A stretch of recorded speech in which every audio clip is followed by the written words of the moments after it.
അങ്ങനല്ല. അപ്പൊ അമ്മ പറയുന്നുണ്ട്, let us see, it is trying to integrate both worlds, a world of science and the so-called world of spirituality. അതെ, അത് പ്രത്യേകിച്ചും എങ്ങനെയാണെന്ന് പറഞ്ഞാല് ഈ പല മെറ്റീരിയലിസ്റ്റിക് എക്സ്പ്രഷൻസും മറ്റേ സയൻസും അല്ലെങ്കിൽ എന്തെങ്കിലും ആയിക്കോട്ടെ, പഠനത്തിന്റെ ആയിക്കോട്ടെ, എന്തെങ്കിലും ആയിക്കോട്ടെ, ഫിസിക്കൽ ആയിക്കോട്ടെ, മോഡേൺ ആൻഡ് ഏൻഷ്യന്റ് ആയിക്കോട്ടെ, അതൊക്കെ മനസ്സിലാക്കാനുള്ള ഒരു ഗ്രൗണ്ട് നമ്മുടെ ഈ എന്താ പറയാ, ഈ ആബ്സല്യൂട്ട് എന്ന് പറയുമ്പം ഉദ്ദേശിക്കുന്നത് ഒരു ഫോഴ്സ് അല്ലേ? അതെന്താ പറഞ്ഞത് ആബ്സല്യൂട്ടിന്റെ കാര്യം എന്തായിരുന്നു വേർഡ് പറഞ്ഞത് മോന് ഇതിനു മുമ്പേ? ആബ്സല്യൂട്ട് എന്ന് പറയുന്നത് ഇദ്ദേഹം പറയുന്നതെന്ന് പറഞ്ഞാൽ പ്യുവർ കോൺഷ്യസ്നെസ് ആണ്, അല്ലെങ്കിൽ ബ്രഹ്മവിദ്യയാണ്. Absolute is that only. ബ്രഹ്മം എന്ന് പറയുന്നത് അഖണ്ഡ ബോധം തന്നെയാണ്. അപ്പൊ ആ ബേസിസില് മറ്റേ സയൻസ് എല്ലാം ഉൾക്കൊള്ളിക്കാമോ, അതിലെല്ലാം കിട്ടുമോ എന്നുള്ളതായിരിക്കും അല്ലേ? ആ ഒരു ബേസിൽ കൊണ്ട് ഉൾക്കൊള്ളിക്കാമോ? ഇവിടെ പറയുന്നുണ്ട് science of this clean all branches of science, every field of discipline, academic and non-academic, esoteric and exoteric. Esoteric hidden ആണ്, exoteric പ്രകടമായിട്ട്, ancient and modern, physical and metaphysical, അതായത് materialistic science ആയിക്കോട്ടെ അല്ലെങ്കിൽ spiritual science ആയിക്കോട്ടെ, is a particular way for the function of the human mind to find expression. ഇത് മുനി നാരായണ പ്രസാദിന്റെയാണ് വായിക്കുന്നത് അല്ലേ? അതിനകത്ത് അങ്ങനെ പുള്ളിക്കാരൻ എഴുതുമ്പം പറയുന്നത് ഈ നമ്മുടെ ഈ ഹ്യൂമൻ മൈൻഡ് തന്നെ ഇതിനെ ഒക്കെ പിന്നെ എക്സ്പ്രസ് ചെയ്യിപ്പിക്കാനുള്ളൊരു ഗ്രൗണ്ട് ആവുമ്പോൾ the science of this clean slate mind, the unconditioned mind, the unconditioned consciousness, the chit of Vedanta, consciousness of the Vedanta, which serves as the ground for all conscious and unconscious mental activities, should form a common ground where all science meet and merge. അതായിരിക്കും ഈ ഉദ്ദേശം ഇദ്ദേഹത്തിന്റെ. എന്നിട്ട് അത് പറയുന്നത് what is called Brahmavidya in India is none other than this science of chit that constitutes the essential substance of Brahman. അപ്പോൾ നമ്മുടെ ഈ ഫോർവേഡിനകത്ത് അത് പറയുന്നത് ഈ പറഞ്ഞ പോലെ ബ്രഹ്മവിദ്യ കരസ്ഥമാക്കിയാൽ മറ്റേ സയൻസിനും ഇതിനകത്ത് അക്കോമഡേറ്റ് ചെയ്യാമെന്നായിരിക്കും പറയുന്നത്. അങ്ങനത്തെ ഒരു സയൻസ് ആയിരിക്കും ഇദ്ദേഹം ഉദ്ദേശിക്കുന്നത്. ആ ഒരു രീതിയിലായിരിക്കും ഇല്ലേ? Hello, കേൾക്കുന്നുണ്ടമ്മേ? The science of the clean state mind, clean slate mind, the unconditioned consciousness, or the chit of Vedanta. എന്നുവെച്ചാൽ essence, consciousness unconditioned, അതാണ് അതിന്റെ പ്യൂറസ്റ്റ് ഫോം. കാരണം നമ്മുടെ മൈൻഡ് ഒക്കെ കണ്ടീഷൻഡ് ആണെന്നാണ് നമ്മൾ പറയുന്നത്.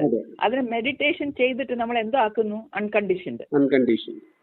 അപ്പൊ അത് എന്തിനു തുല്യമാകുന്നു? മനസ്സ് അൺകണ്ടീഷൻഡ് ആകുമ്പോൾ അതിനകത്തെ ചിന്തകളും മുൻധാരണകളും എല്ലാ സാധനങ്ങളും എടുത്തു കളയുമ്പം അൺകണ്ടീഷൻഡ് ആകുമ്പം അത് എന്തുമായിട്ട് താതാത്മ്യം പ്രാപിക്കുന്നു? വിത്ത് that consciousness.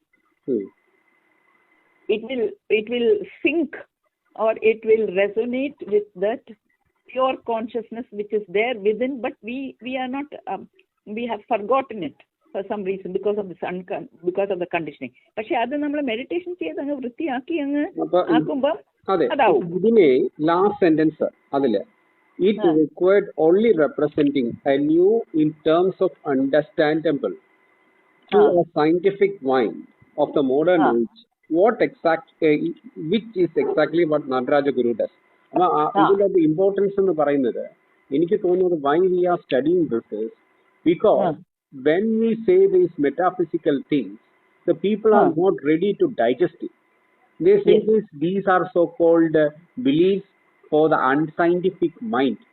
So what he tries to do here is he giving a true essence of what Vedanta is. Vedanta, according to which after we would assimilate after going through, it should be the master of science, because it is from this everything has originated. So we should be able to put it to the scientific tempered mind that is of the modern age, that this is actually what, when we go through the description in Nitya Chaitanya, he says that see the normative science, the normative principle that is based on norms, and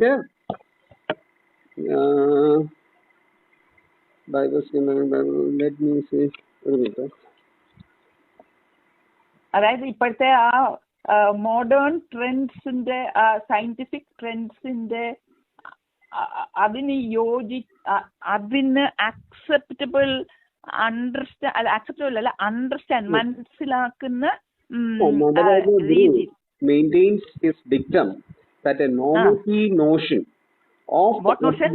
Normative notion of the absolute is within the reach of human understanding as given to a man anywhere in the world. കാരണം ഇതിനകത്തുള്ളതാണോ? അത് ഇതിനകത്തുള്ളതാണ്. Forward നിത്യ ചൈതന്യ എഴുതിയത് ഫോർവേഡിന്റെ മൂന്നാമത്തെ പാരഗ്രാഫിൽ പറയുന്നതാണ്. Nataraja Guru maintains his dictum that a normative notion of the absolute is within the reach of normative. Nominative notion of? Nominative അല്ല, normative. അതൊരു spelling പറഞ്ഞേ. NORMATIV, based on norms. Okay, normative notion of the absolute is within the reach of human understanding as given to man anywhere in the world. കാരണം ഇത് നോംസിൽ തന്നെ പെടുന്നതാണ്, beyond norms അല്ല, metaphysics അല്ല. For this purpose, Nataraja Guru suggests that a priori and a posteriori approaches. അപ്പം A priori approaches എന്ന് പറയുന്നത് ഒരു theoretical deductions ആണ് മനസ്സിലാക്കിയത്. ആൻഡ് പോസ്റ്റീരിയറി എന്ന് വെച്ചാൽ it is based on data, that is scientific data. മറ്റേതെന്തായിരുന്നു? ഇത് സയന്റിഫിക് ഡേറ്റ ആണെങ്കിൽ മറ്റേതെന്താണ്? അല്ല, എ പ്രയോറി എന്ന് പറയുന്നത് it is A based on theories only. Theories. And a posteriori, that is a scientific approach ആയിരിക്കണം. That is deductions, data. Data. Truth or knowledge have to be made to come together from opposite poles. Okay. Where to meet on common ground. In other words, Nataraja Guru is suggesting a process of normalization and a renormalization to be applied. To make this point clear, Nataraja Guru refers to Einstein's theory of relativity. അത് relativity എന്ന് ഞാൻ മനസ്സിലാക്കുന്നതെന്ന് വെച്ചാൽ അത് ഗ്രാവിറ്റിയെ കുറിച്ചിട്ടുള്ളതാണ്. Gravitational ഇതുള്ളതും ഇല്ലാത്തയും രണ്ടവസ്ഥകളെ കുറിച്ചുള്ള ഒരു ഇതാണെന്ന് തോന്നുന്നു. അപ്പം അത് രണ്ടും സത്യമാണ്. അപ്പം അതേ കണക്ക് തന്നെയാണ് ഈ പോസ്റ്റീരിയർ, ഇത് നോർമേറ്റീവ് ആയാലും അല്ല പോസ്റ്റീരിയർ ആണെങ്കിലും ഈ രണ്ട് പോൾസിൽ നിന്ന് വന്നിട്ട് ഇതിന്റെ രണ്ടിന്റെയും, കാരണം ഗ്രാവിറ്റേഷൻ ഉള്ളതും ഗ്രാവിറ്റേഷൻ ഇല്ലാത്തതും റിലേറ്റിവിറ്റി കണക്ക് തന്നെ ഈ രണ്ട് ഓപ്പോസിറ്റ് പോൾ ഷുഡ് മർജ്. ഇപ്പൊ സയൻസും മെറ്റാഫിസിക്സും രണ്ടും ഇതിൽ രണ്ട് ധ്രുവങ്ങളിൽ നിൽക്കാതെ ഇത് should merge. That is what Nataraja Guru is trying to do. Yes. അതിനുള്ള ഗ്രൗണ്ട് ഇത് ബ്രഹ്മവിദ്യ, അതാണ് ഈ ബുക്ക്. പറഞ്ഞോ. അത് ആ കോമൺ ഗ്രൗണ്ട് വരുത്തുന്നത് എങ്ങനെയാണെന്ന് പിന്നെ നമ്മൾ അങ്ങോട്ട് വായിക്കുമ്പോഴാണ്, ഈ ഗുരുദേവന്റെ ദർശനമാല നമ്മൾ വായിക്കുമ്പോൾ അതിൽ നിന്ന് പിടികിട്ടുന്നത് എങ്ങനെ കൊണ്ടുവരുന്നതെന്ന്. പക്ഷെ പറയുന്നത് ഇങ്ങനാണ്, അതായത് ഈ പറഞ്ഞ പോലെ എപ്രയോറി പോസ്റ്റ് പ്രയോറിയും എല്ലാം നടക്കുന്നത് പിന്നെ എവിടെ നിന്നാ ഇവോൾവ് ചെയ്യുന്നത്? നമ്മുടെ ഈ മൈൻഡിൽ തന്നെ അല്ലേ? അത് മൈൻഡിന്റെ ഒരു എക്സ്പ്രഷനും അതിൽ നിന്ന് ഗവേഷണം ചെയ്ത് ഗവേഷണം ചെയ്ത് എത്താനുള്ളത് ഈ പറഞ്ഞ പോലെ പിന്നെ കണ്ടീഷൻഡ് മൈൻഡും കൊണ്ടല്ല, ഒരു അൺകണ്ടീഷൻഡ് മൈൻഡും കൊണ്ട് വേണം അവിടെ അതിലെത്താനെന്നുള്ളതായിരിക്കും. നമ്മളെ ഗുരുജി പറയത്തില്ലേ, ബിയോണ്ട് മൈൻഡ് പോയാൽ സയന്റിസ്റ്റിന് ചില നല്ല ആൻസേഴ്സ് കിട്ടുമെന്ന് ഗുരുജി ചിലപ്പം പറയായിരുന്നല്ലോ. അതായിരിക്കും ഉദ്ദേശിക്കുന്നത്. കാരണം സയന്റിസ്റ്റ് അവരിരുന്ന് ഇതിനെക്കുറിച്ച് ചില കാര്യങ്ങളൊക്കെ ഇങ്ങനെ ചിന്തിക്കുമ്പം സം റിമാർക്കബിൾ ഡിസ്കവറീസ് വരുന്നത് അവര് ഈ കണ്ടീഷൻഡ് മൈൻഡിന്റെ അതീതമായിട്ട് പോയി ബോധതലത്തിൽ അങ്ങോട്ട് അതിനെക്കുറിച്ച് ഗവേഷണം ചെയ്ത് ആ ബോധത്തിൽ ചെന്നെത്തണം. എത്തിയിട്ട് അങ്ങനെ വരുമ്പോഴാണ് അവർക്ക് ചില ആൻസേഴ്സ് കിട്ടുന്നതെന്ന് ഉള്ള ഗുരുജി ചിലപ്പോൾ പറഞ്ഞിട്ടുണ്ട്, ചില പോയിന്റ്സിലൊക്കെ പറഞ്ഞിട്ടുണ്ട്. അപ്പൊ അതുപോലെ ഏതാണ്ടോ ആണ് ഇദ്ദേഹവും സൂചിപ്പിക്കുന്നത് പോലെ ഇരിക്കുന്നു ഇല്ലേ? ആ ഒരു കാരണം അങ്ങനെ ഈ എപ്രയോറി, അതായത് ഈ theory of gravitation and gravitation ഇല്ലാത്തതും മെറ്റാഫിസിക്സും ഫിസിക്സും ഇതെല്ലാം മീറ്റ് ചെയ്യുന്ന ഒരു തലം ആ കോൺഷ്യസ്നെസ് ലെവലിൽ തന്നെ ബ്രഹ്മവിദ്യ ഉണ്ടെങ്കിൽ ആ ഒരു ഇതിനകത്ത് it false within the purview of that എന്ന് പറയാൻ പറ്റുമോ? അപ്പൊ അമ്മ ഈ പറയുന്നത് ഇതാണ്, അതായത് സയന്റിസ്റ്റിനെ തമ്മിൽ അവർ കണ്ടീഷൻ മൈൻഡാണ്. അപ്പം കണ്ടീഷൻ മൈൻഡാണ് സ്പിരിച്വാലിറ്റിയെ സംബന്ധിച്ചോളം ചിലര് അവര് നന്നായിട്ട് അനലൈസ് ചെയ്യുന്നവരാണെങ്കിൽ, for example you take this Einstein and all these people, they would have done a wonderful study, നന്നായിട്ട് ചെയ്ത് കാണും. അത് അവര് അതിലെത്തിയത് is not because they were in the conditioned mind, they were in the unconditioned mind. എന്ന് പറഞ്ഞാൽ കോൺഷ്യസ്നെസിന്റെ അടുത്ത് വന്നു, unconditioned consciousness ലെവലിൽ ഉണ്ടായിരുന്നു. അതിൽ നിന്നാണ് അവർക്ക് ഉണ്ടല്ലോ ആ അടുത്ത ലൈനിലുണ്ടല്ലോ, ഈ പാരഗ്രാഫിൽ ഇതിനകത്ത് പറയുന്നുണ്ട്, ഈ ഫോർവേഡിൽ, as the author admits this book is an attempt to answer the pointed question by Sree Narayana Gurudevan that have you any such thing in your science? എന്ത്? What thing? The mysterious and mischievous imp spirit known as Kuttichathan, goblin. അത് ഫോർവേഡിലാണോ അല്ല ഈ പ്രിഫേസിലാണോ? ഫോർവേഡിൽ ഇപ്പൊ നമ്മൾ ഈ ബ്രഹ്മവിദ്യയും പിന്നെ ഇത് ഫോർവേഡ് ബൈ സ്വാമി നാരായണ പ്രസാദ്. അതിലെ പാരഗ്രാഫ് ഫസ്റ്റ് പേജ് കഴിഞ്ഞിട്ട് സെക്കൻഡ് പാരഗ്രാഫ് കഴിഞ്ഞിട്ട് തേർഡ് പേജിലെ second page, the third paragraph. As stated in title page, the present work is based on darshanamala. Adana.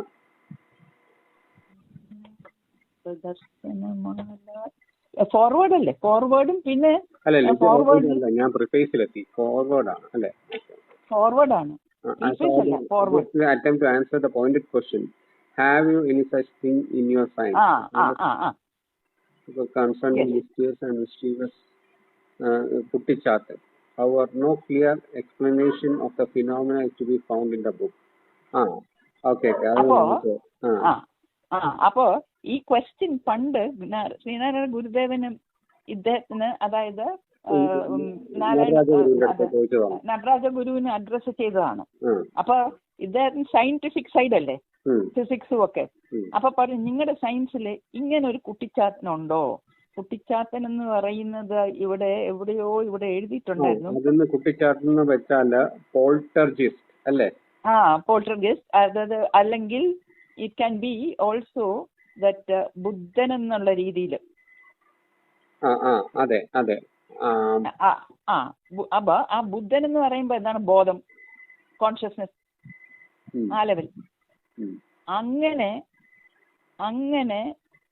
ആ കുട്ടിച്ചാത്തൻ വല്ലതും നിങ്ങളുടെ ഉണ്ടോ അന്ന് ചോദിക്കുന്നത് അന്ന് ആൻസർ ചെയ്യാൻ പറ്റിയില്ല. പക്ഷെ കുറെ വർഷങ്ങൾ കഴിഞ്ഞിട്ട് അദ്ദേഹം ഈ ക്വസ്റ്റ്യന് ആൻസർ കൊടുക്കാൻ ശ്രമിച്ചത് ഇങ്ങനെയാണെന്നായിരിക്കും, ഈ ബുക്ക് വഴി.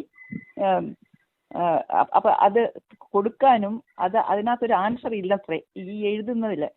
അപ്പോൾ ഹവർ നോ ക്ലിയർ അപ്പൊ ഇത് സ്വാമി മുനിനാരായണ പ്രസാദ് അദ്ദേഹമാണ് എഴുതുന്നത്. അപ്പോ ആ കുട്ടിച്ചാത്തന്റെ കാര്യം ചോദിച്ചപ്പം ഈ നടരാജ ഗുരുദേവന്റെ അടുത്ത്, however no clear explanation of the phenomenon is found in this book, and once I dare to ask the author, that is Nataraja Guru, why no answer is given, his answer was meaningful smile. It was years later, while trying to comment on the Upanishads, that it was revealed to me how such fundamental questions are never answered directly in Brahma Vidya. Instead, അതിന് അപ്പൊ അത് നേരിട്ട് നമ്മൾ ഓർക്കുന്നുണ്ടോ, നമ്മൾ അന്ന് പറഞ്ഞില്ലേ നമ്മുടെ ചിറ്റു കൃഷ്ണമൂർത്തി ചിലപ്പോ ആൻസർ ശരിക്ക് തരത്തില്ലെന്ന്. ചില ആൻസേഴ്സ് അവർ നേരെ പറയത്തില്ല, അത് അനുഭവിച്ചറിയണമെന്ന് പറയും. Instead what it does is help the സീക്കറിന് മനസ്സിലാവണം, ടു റിയലൈസ് ദ അബ്സല്യൂട്ട്, അനുഭവിച്ചറിയണം. റിയലൈസ് എന്ന് പറയുന്നത് അനുഭവിച്ചറിയണം എന്നാണ് ഉദ്ദേശിക്കുന്നത്.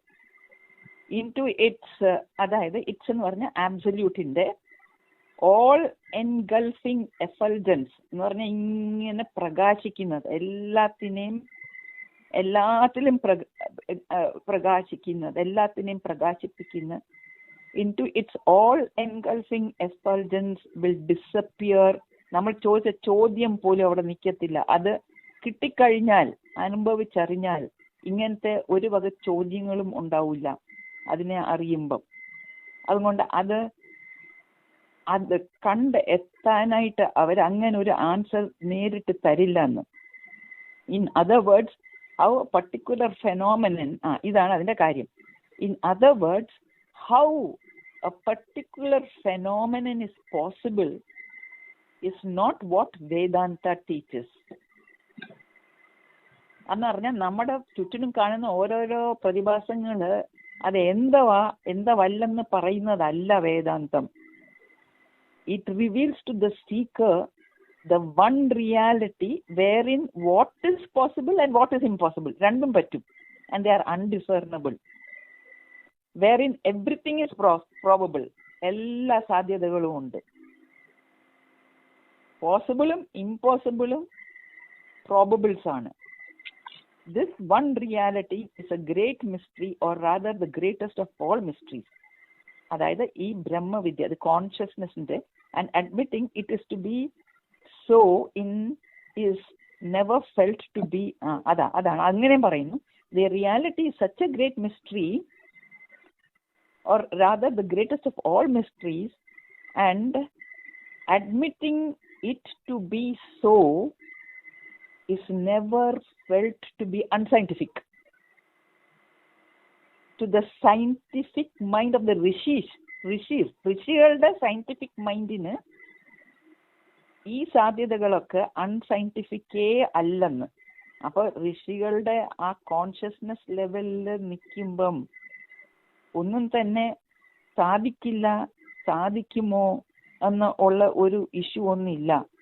അത് എല്ലാ പ്രോബബിലിറ്റിയും ഉണ്ട്. ഇതൊക്കെ സാധിക്കാത്തതും സാധിക്കുന്നതും ഒക്കെ ഇതിനകത്ത് ഉൾക്കൊള്ളുന്നതാണ്. അപ്പൊ ആ കുട്ടിച്ചാത്തനെ കുറിച്ച് ഒരു ഡെഫിനറ്റ് ആൻസർ അങ്ങനെ പറഞ്ഞില്ലെങ്കിലും അവർക്ക് അതിന് അത്രയും പോട്ടന്റ് ആയിട്ടുള്ള ഒരു പവർ ഉള്ളതാണ്. അതിനെ എല്ലാം എൻകംപസ് ചെയ്യാൻ പറ്റുന്നതും ആണ്. ആ പോസിബിളും ഇമ്പോസിബിളത്തിനെയും പ്രകാശിപ്പിക്കാനും ഒരു സത്യമേ ഉള്ളൂ. ഒരു സത്യമേ ഉള്ളൂ. അത് ഒരു വലിയ മിസ്റ്ററിയാണ്. അതിന്റെ അകത്ത് എന്തും പ്രോബബിൾ ആണ്. എന്ത് പോസിബിലിറ്റീസും അതിന്റെ അകത്തുണ്ട്. ഇമ്പോസിബിലിറ്റീസും അതിന്റെ അകത്ത് തന്നെയാണ്. അങ്ങനെയൊക്കെ അത് പറയാൻ പറ്റൂ. അങ്ങനെ പറയാൻ പറ്റൂ. അപ്പൊ അങ്ങനെ വരുമ്പം ഈ സയൻസ് സത്യം ഒരിക്കലും അൺസയന്റിഫിക് ആണെന്ന് ഇതറിഞ്ഞവർക്ക്, ബോധമുള്ള ആളുകൾക്ക് പറയാൻ പറ്റില്ല. അവരൊരിക്കലും അത് അൺസയന്റിഫിക് ആണെന്ന് പറയുകയില്ല. ഇങ്ങനെ എക്സ്പ്ലെയിൻ ചെയ്യാൻ പറ്റും, കാരണം എക്സ്പ്ലനേഷൻ മിസ്റ്റീരിയസ് ആയിട്ടേ പറയാൻ പറ്റും. അതാണ് it is that it is this എന്നൊന്നും നമുക്ക് ചൂണ്ടിക്കാട്ടാൻ പറ്റത്തില്ല. അതാണ് ഇതിൻ്റെ അകത്ത് ഇത് പറയുമ്പോ തന്നെ ഒരു ഇത് കേട്ടോ സംഭവം. Science you have a definite answer for. ഇപ്പം ഇത് എനർജിയുടെ ഇത് എന്താണ് ഇത് നിങ്ങളുടെ energy is convertible to speed of light is equal to mc². അങ്ങനെയൊക്കെ പറയും.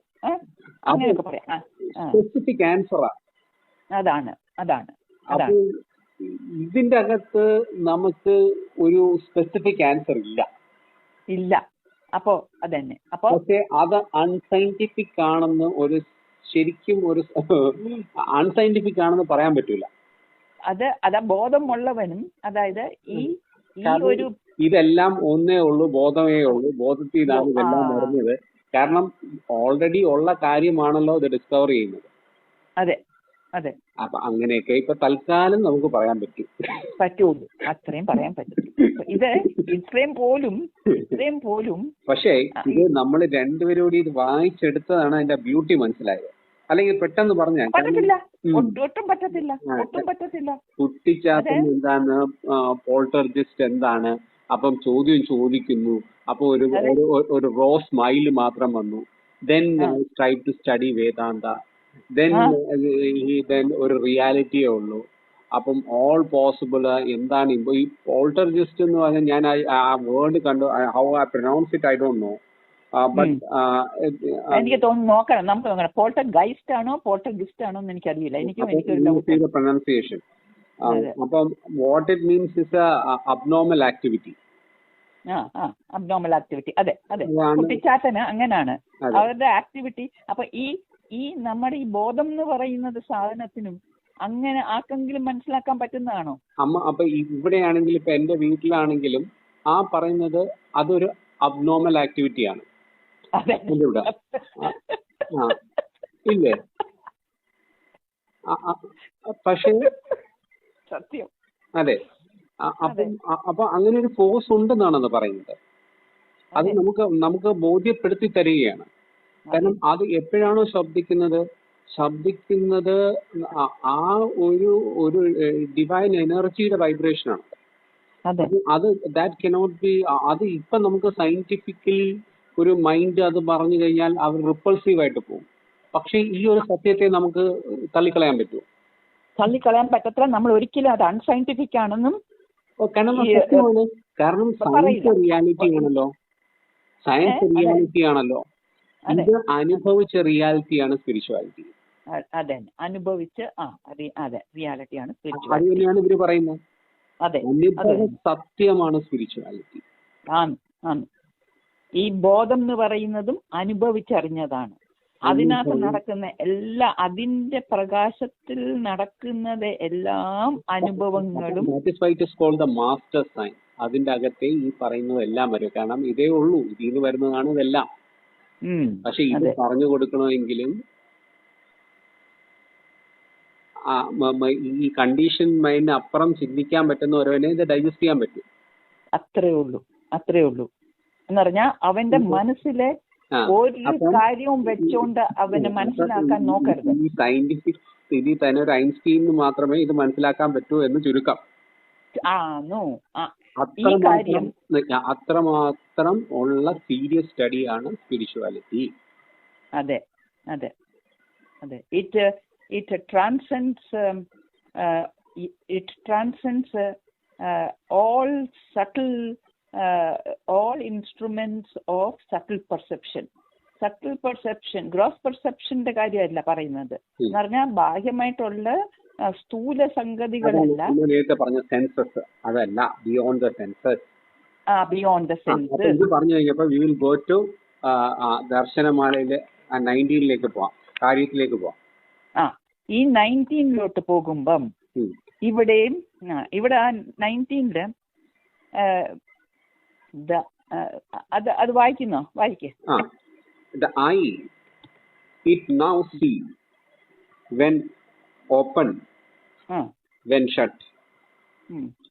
The blind one remains within. അതെ. As awareness does not come forth, knowledge cannot come out by itself. It needs the eye to do so, as the eye light.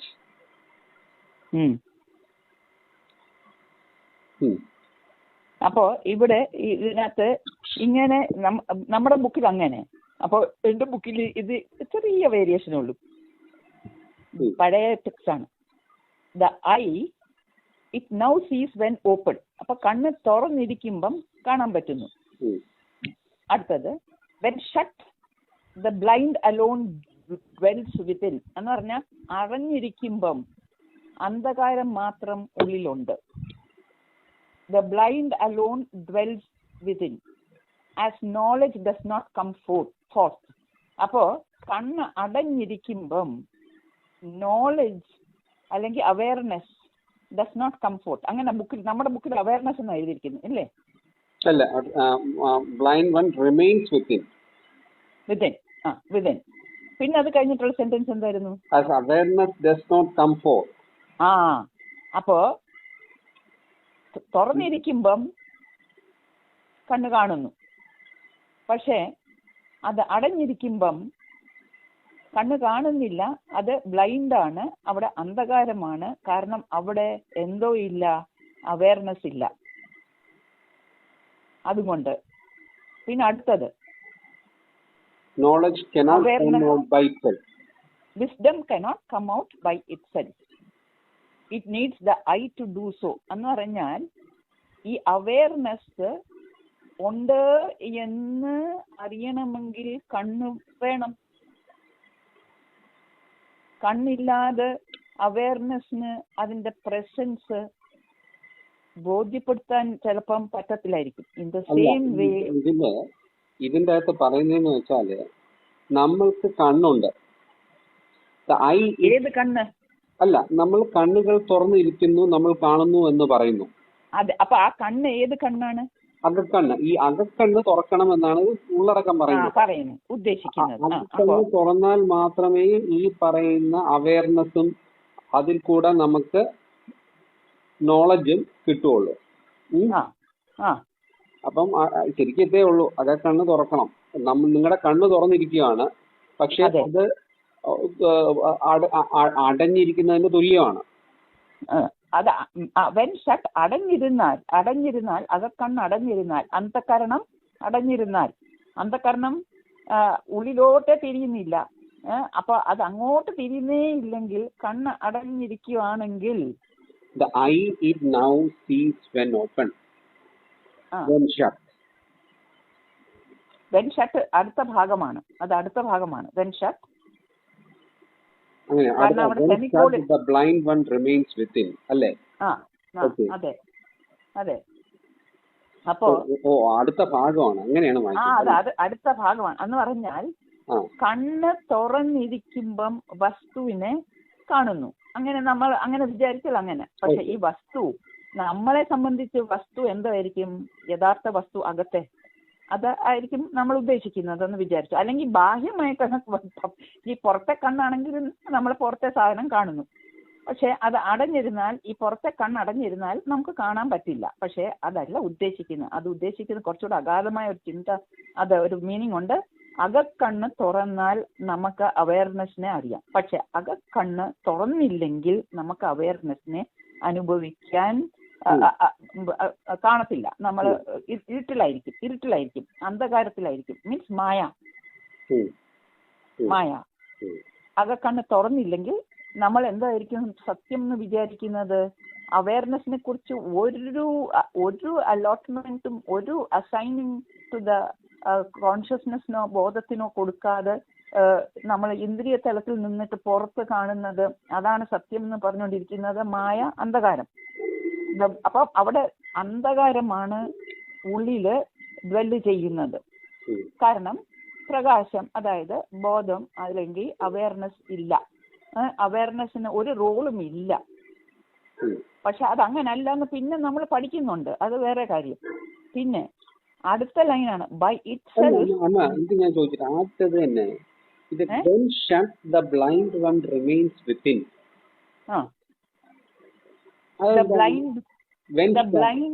The blind one remains within. Could it be the conditioned mind? Could it be the conditioned mind, the intelligence of lacking clarity, the chitta which is very much crowded with vasanas and ahambhava, and the ahambhavam, all these they will remain as such in that condition, blind, not turning towards this awareness, but being externally oriented. ബഹിർമുഖത്തിൽ നിൽക്കുമ്പം അന്തർമുഖത്വം ഇല്ലാതെ വരുമ്പം ഈ കണ്ണ് അന്ധകാരത്തിൽ ഇരിക്കുന്നത് പോലെ, the blind alone dwells within. കാരണം അത് അന്തർമുഖം ബഹിർമുഖം, അപ്പൊ ഡ്യുവാലിറ്റിയിൽ നിന്ന് മാറി. ഡ്യുവാലിറ്റി മാറിയാലേ ഉള്ളൂ ബ്ലൈൻഡ്നെസ് പോകുന്നത്, അന്ധകാരം പോകുന്നത്. അതെ. അപ്പം നമ്മള് you reach the inner core, inner അന്തർമുഖം ബഹിർമുഖത്തിൽ നിന്ന് അന്തർമുഖം അകത്തേക്ക് നമ്മൾ പോവുകയാണ്. അപ്പോ the blind alone dwells within as knowledge does not come forth. അപ്പോ ആ അകക്കണ്ണ് പിന്നെ അന്ധകാരത്തിലായിരിക്കും. കാരണം ആ ബോധത്തിന്റെ വെളിച്ചം അതിനെ സ്പർശിക്കുന്നില്ല. കാരണം അത് പിന്നെ സൈലൻസ് അല്ല, അത് അവയർനെസ് ഉണ്ടെങ്കിലേ നോളജ് വരുള്ളൂ. അവയർനെസ് ഉണ്ടെങ്കിലേ നോളജ് വരുള്ളൂ. അപ്പൊ മൈൻഡ് സൈലന്റ് ആവണം. ഈ ബ്ലൈൻഡ് ആയിട്ടുള്ളത് സൈലന്റ് ആവണം, എന്നാലേ ഉള്ളൂ അവയർനെസ് പ്രകാശിക്കുന്നത്. ബ്ലൈൻഡ് ആയിട്ടുള്ളത് അന്ധകാരത്തിലിരിക്കുന്നത് എങ്ങനത്തെ മനസ്സായിരിക്കും? ഡുവാലിറ്റിയിലുള്ള മനസ്സല്ലേ അന്ധകാരത്തിലിരിക്കുന്നത്. എനിക്ക് കാരണം ഇതിനകത്ത് ഇതിനകത്ത് പറയുന്നുണ്ട് അവര് the veiled ആയിട്ടിരിക്കും, കാണേണ്ടതിനെ കാണത്തില്ല. അതിനകത്ത് ആ ഒരു എക്സ്പ്ലനേഷനും അവർ പറയുന്നുണ്ട്. what has to be seen will not be seen because of this darkness.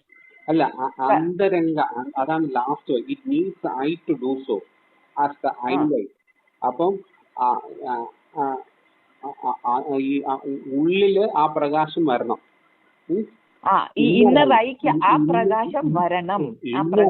അതാണ് inner I should be open.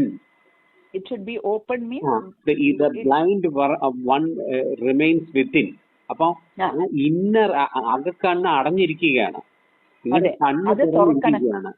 കണ്ണ് തുറന്നിരിക്കുകയാണ്. പക്ഷേ നിങ്ങളുടെ അകക്കണ്ണ് അടഞ്ഞിരിക്കുകയാണ്. ആ അകക്കണ്ണ് തുറന്നാൽ അവിടെയാണ് വെളിച്ചം. വെളിച്ചത്തിൽ നിന്ന് അവയർനെസ്സും അതിൽ നിന്നും നിങ്ങൾക്ക് സത്യത്തെ അറിയാൻ കഴിയില്ല. അത് തന്നെയാണ്. അകക്കണ്ണ് തുറന്നാൽ അതിന് അകക്കണ്ണ് തുറക്കുകയും ചെയ്യണം. ആ വെളിച്ചം തുറക്കണമെങ്കിൽ ആ വെളിച്ചവും വേണം, ആ അകത്തെ ആ വെളിച്ചം വേണം. പക്ഷെ ആ അകക്കണ്ണ് തുറക്കണമെങ്കിൽ ചില കണ്ടീഷൻ ഉണ്ട്. അത് ഇരുട്ടിലിരിക്കണ്ടെങ്കിൽ അത് തുറക്കണമെങ്കിൽ മനുഷ്യൻ ഒരു സെൽഫ് അറ്റംപ്റ്റ് ചെയ്യണം. അത് ചെയ്തിട്ട് അതിനെ തുറക്കണം. അല്ലെങ്കിൽ ആ നോളജ് വരത്തില്ല, പുറത്തോട്ട് വരത്തില്ല എന്ന് പറഞ്ഞാൽ ബാഹ്യ കാര്യങ്ങളെ കാണുമ്പം അതും ഉള്ളിലുള്ള ആ ബോധവും ഒന്നായിട്ട് ത്രിപുടി ലയനം എന്ന് പറയത്തില്ല ഗുരുജി? ത്രിപുടി ലയനം. നമ്മൾ ഒരു സാധനത്തിനെ കാണുമ്പം ഇപ്പം നമ്മുടെ ഒന്നും വേണ്ട, പ്രപഞ്ചം തന്നെ നോക്കുമ്പം ഈ പ്രപഞ്ചം എന്താ അവര് പറയുന്നത്? ജഗത് മിഥ്യ, ബ്രഹ്മ സത്യം. That is, Brahma is real and the world is ephemeral, means transitory. Appo ee Brahma, that is consciousness, that is awareness, if through the agakkannu, purified agakkannu vadi ഒരു ബാഹ്യ ഒരു ഓബ്ജക്റ്റിനെ കാണുവാണെങ്കിലും അത് അങ്ങനെ ഈ പ്യൂറായിട്ടുള്ള അകക്കണ്ണ് ഒരു ആരോപണം ഒന്നും കൊടുക്കാതെ, അത് ആക്റ്റീവ് അല്ലാതെ, മൈൻഡ് സൈലന്റ് ആയി, ഇന്റലിജൻസ് ക്ലാരിറ്റി ഉള്ളത്, ചിത്തം ക്ലോസ്ഡ് മീൻസ് ഡൗൺ, അഹംബോധം എല്ലാം ഒന്നുമില്ലാതെ ആ ബാഹ്യ ആ സാധനത്തിനെ കാണുവാണെങ്കിൽ അത് ഇൻ ടോട്ടാലിറ്റി എവിടെ ആയിരിക്കും പതിയുന്നത്? ഈ അവയർനെസിന്റെ സ്ക്രീനിലല്ലേ പതിയുന്നത്. അതും ആ ഓബ്ജക്റ്റും, അതായത് അകത്തുള്ള ആ ബോധം, സബ്ജക്റ്റീവ് റിയാലിറ്റിയും പുറത്തുള്ള ഓബ്ജക്റ്റും അങ്ങനെ കണ്ടോണ്ടിരുന്നാൽ അത് എവിടാ പതിയുന്നത്? ആ ഇന്നർ സബ്ജക്റ്റീവായിട്ടുള്ള ആ ബോധത്തിൽ പതിയുമ്പോൾ ആ വസ്തുവും ആ വസ്തുവിന്റെ കോൺഷ്യസ്നെസ് ലെവലും ഈ കാണുന്നവന്റെയും കോൺഷ്യസ്നെസ് ലെവൽ ഒന്നാവുമ്പോഴാണ് നമ്മൾ പറയുന്നത് the seer and the seen becomes one. ത്രിപുടി ലയനം എന്ന് പറയുന്നത് the seeing, the seer and the seen becomes one. ഒരു ആരോപണവുമില്ല അവിടെ, അന്ധകരണത്തിന് ഒരു റോളും ഇല്ല, അകക്കണ്ണിന് ഒരു റോളും ഇല്ല. സൈലന്റ് ആയിട്ട് അങ്ങനെ ഇരുന്നാൽ ആ പ്രോസസ് നടക്കുമ്പം അങ്ങനാണ് ആ പ്രകാശം ത്രൂ ദ സൈലന്റ് മൈൻഡായിട്ടുള്ളതും എല്ലാം ആ കണ്ണ് വഴി, ആ കണ്ണ് വേണം, പ്രകാശം ആ കണ്ണ് വരണം, ആ പ്രകാശം ആ കണ്ണ് വഴി പുറത്തോട്ട് പോകുമ്പം ആ സാധനത്തിനെ പ്രകാശിക്കുമ്പം ആ സാധനം പതിയുന്നത് ഈ സ്ക്രീനിലാണ്. അപ്പൊ ആ സാധനവും ഇതും ഒന്നാവും. കാരണം ഇടയ്ക്കുള്ള മനസ്സ് വേണ്ടാതീനം ശേഖരിച്ചൊന്നും ഇതിനെക്കുറിച്ച് ഒന്നും വ്യാഖ്യാനിച്ച് വെക്കൂല. അപ്പോഴേ ഉള്ളൂ അത് അങ്ങനെ കാണാൻ പറ്റുന്നത്. എന്ന് പറഞ്ഞാൽ അതൊരു തലമാണ് മോനെ, നമുക്കൊന്നും അത് അത്രയും പെട്ടെന്ന് കിട്ടത്തില്ല. അത് വർഷങ്ങൾ മെഡിറ്റേഷൻ പ്രാക്ടീസ് ചെയ്ത് ആ ഒരു തലം വരത്തുള്ളൂ. ഗുരുജിയൊക്കെ ഒരു സാധനം കാണുമ്പോൾ, ഒരു ബാറ്റിനെ കാണുകയാണെങ്കിൽ ആ ബാറ്റിനെ അങ്ങനെയേ നോക്കത്തുള്ളൂ. അതിന് ഒരു അസൈൻമെന്റ് കൊടുത്തിട്ടില്ല. പിങ്ക് കളറാണ് എൻ്റെ കയ്യിൽ, ഇവിടെ ഒരു ബാറ്റ് ഇരിക്കുന്നുണ്ട്, കൊതുവിനെ കൊല്ലും, അതിന് പിങ്ക് കളറാണ്, അത് നെറ്റുണ്ട്, അത് ഇതുണ്ട്, അതുണ്ട്, ഒന്നും പറയില്ല, അതിനെ അങ്ങനെ കാണും. അപ്പൊ ആ സാധനവും ഗുരുവിന്റെ ബോധമണ്ഡലം ഒന്നാണ്. അങ്ങനെ വേണം നമ്മൾ ഈ ലോകത്തിൽ നടക്കുന്ന എല്ലാ കാര്യങ്ങളും അങ്ങനെ ന്യൂട്രലായിട്ട് ഡിറ്റാച്ച്ഡ് ആയിട്ട് ആ രീതിയിൽ കാണണം. ഒരൊട്ടലും ഇല്ലാതെ, മനസ്സും കൊണ്ട് ഒരു ഒട്ടലില്ലാത്ത രീതിയിൽ ആ ഒരു ബ്രോഡ് പെർസ്പെക്റ്റീവാണ് ഇതിനകത്ത് ഈ സംഗതി എഴുതി വെച്ചിരിക്കുന്നത്. അത് പക്ഷെ ഈ മറ്റേ സാധനം നമുക്ക് ഒന്നുകൂടെ വായിക്കണം. അവര് മോനെ ഒരു ഫോർവേഡ് ആയിട്ടില്ലേ, അത് നമുക്ക് ഒന്നുകൂടെ വായിക്കണം. നാളെ അന്നത്തെ നമുക്ക് ഒന്നുകൂടെ നമുക്കിത് ഡിസ്കസ് ചെയ്യണം. ഇതിന്റെ ഡിസ്കഷൻ unending ആണ്. അപ്പോ you go through that and if you have any doubt you write it. Even I will be now I will sit down now and I will go through it once again, that voice message which you that this thing forward which you sent. എനിക്ക് സംശയം വരും. പിന്നെ ഗുരുജി പറഞ്ഞു അങ്ങനെ questions എന്തെങ്കിലും ഒരു സംശയം വരുന്ന കാര്യമാണെങ്കിൽ ഈ വോയിസ് റെക്കോർഡിംഗ് നമ്മൾ പിന്നെ ഫോർവേഡ് കേട്ടു, അതിൽ എന്തെങ്കിലും ഒരു ഡൗട്ട് ഉണ്ടെങ്കിൽ നമുക്ക് ഈ അകക്കണ്ണെന്ന് പറയുന്നത് നമുക്ക് ഈ ത്രിപുടി ലയനത്തിന്റെ കാര്യവും ഇതെല്ലാം ചോദിക്കേണ്ടതുണ്ടെങ്കിൽ നമുക്ക് ക്വസ്റ്റ്യൻ ആയിട്ട് ഇട്ടിട്ട് ഗുരുജി പറഞ്ഞ് നോട്ട് ചെയ്ത് വെച്ചേക്കണം. അടുത്ത സത്സംഗത്തിന് വരുമ്പം നമുക്ക് ഇത് എടുത്തിട്ട് അതിനെക്കുറിച്ച് ഡിസ്കസ് ചെയ്യാം. അതുകൂടെ എഴുതി നാളെ we will do one thing. We'll start with the preliminary. What do you say? We will start with the preliminary. That is page number 1. Page number 1, right. അപ്പൊ ഇത്രയും നമുക്കൊരു ഐഡിയ കിട്ടി, ഇതെന്താ ബുക്ക് എന്താണെന്ന് മനസ്സിലായി. ആ ഒരു കാര്യം നമുക്ക് കിട്ടി. We'll go till page number 5. We'll go from page number 1 to 5 ഇല്ലേ? 1 to 5. Okay, 1 to 5. maximum 5 page, അതിൽ കൂടുതൽ വേണ്ട. മതി. The notion of the absolute, അതാണ് അല്ലേ? അതെ. ഓക്കെ. കാരണം അപ്പോഴാണ് സ്റ്റഡി. ബാക്കി ഇത് മൊത്തം അവരുടെ ഒരു മൊത്തം ഈ ആകത്തുകയാണ് ഇത് എഴുതി വെച്ചിരിക്കുന്നത്. അതെ. അപ്പം we will start with what it is. Okay. അപ്പൊ നമുക്ക് ബാക്കി ഡിസ്കസ് ചെയ്യാം. ഓക്കെ. ഹരി ഓം.